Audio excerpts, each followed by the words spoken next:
exactly yoga is. If you're gonna do it, you're gonna wanna know what it is. So the term yoga means to yoke or to bind and is often interpreted as a method of discipline. Okay? Now, about 2,000 years ago, an Indian sage named Patanjali created the Yoga Sutra. So it's just a combination of statements that we kind of use as a guidebook to yoga. Within that sutra, he outlined the 8 limbs of yoga.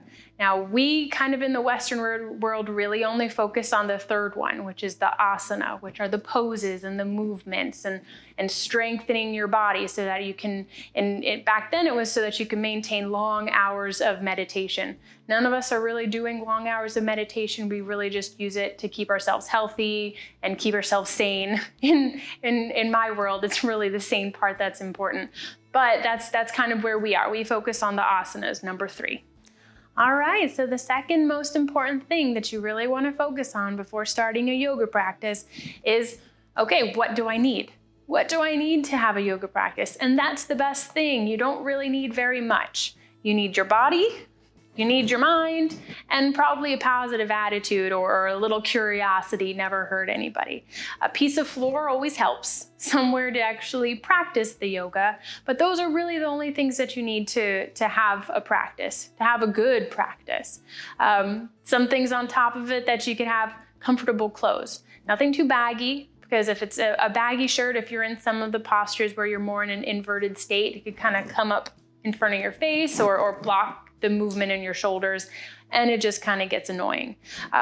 Comfortable pants. Yoga pants are fine, but they don't have to be yoga pants. They could be anything that's flexible that you can move in, relatively lightweight, because let's face it, you're probably going to sweat if you're doing most yoga classes. A good mat also helps.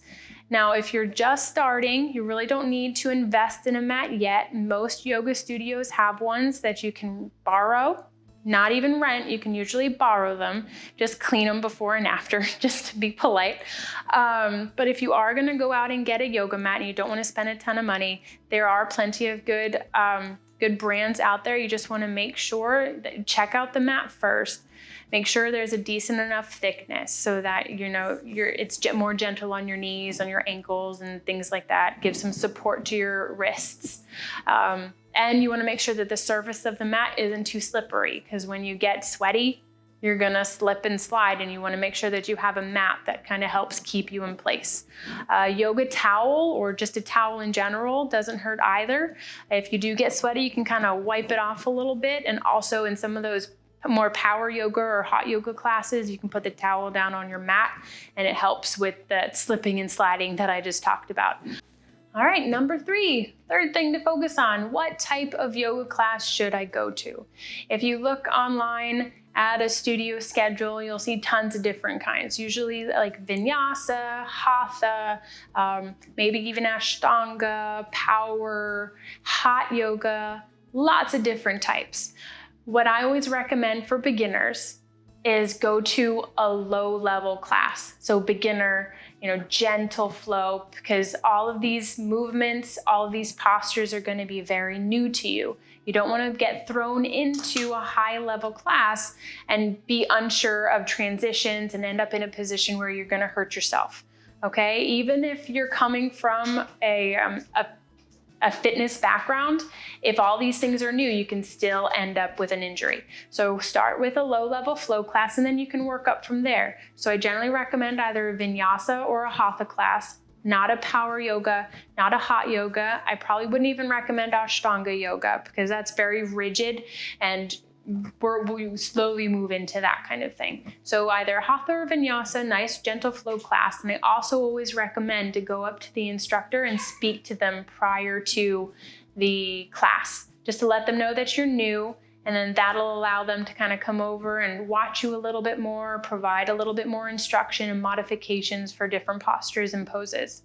All right, on to number 4.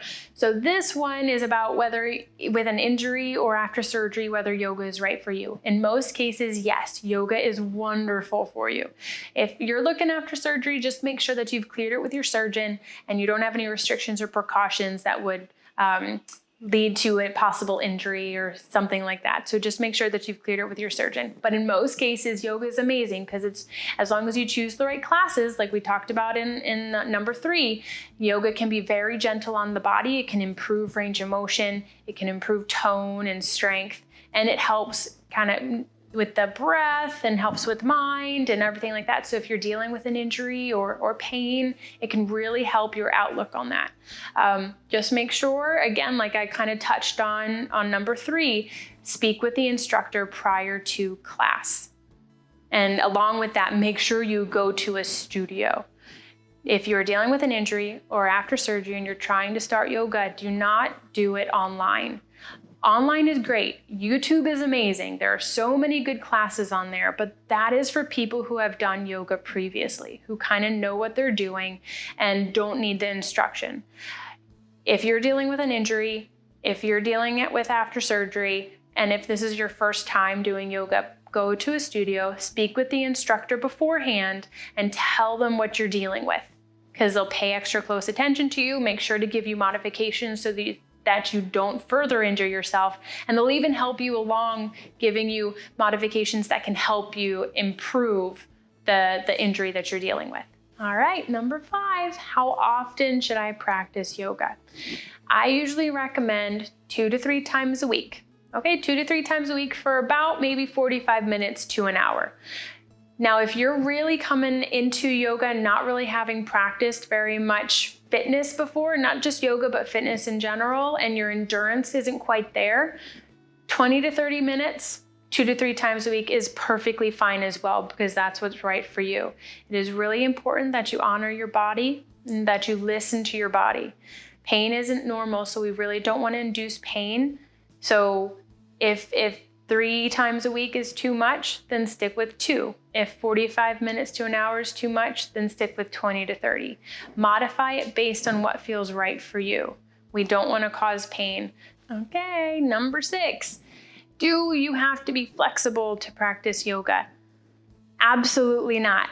That is probably the most common thing that someone says to me when I mention anything about yoga. Oh, I'm not flexible. I could never do it.